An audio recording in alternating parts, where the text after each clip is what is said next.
3 دن تعزیت کے لیے بیٹھے باہر نکلے.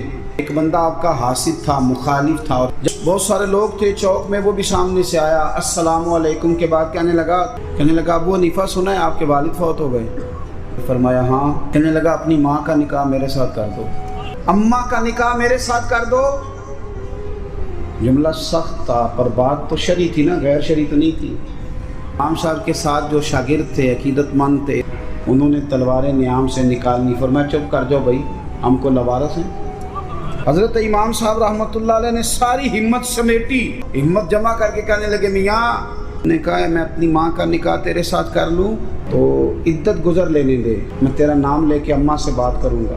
اگر وہ تیرے ساتھ نکاح کرنا چاہے تو مجھے اعتراض کوئی نہیں. کہہ کے اپنے دوستوں کے بازو تھامے اگلے چوک میں گئے. وہ بندہ دھڑام سے زمین پہ گرا، روئی پر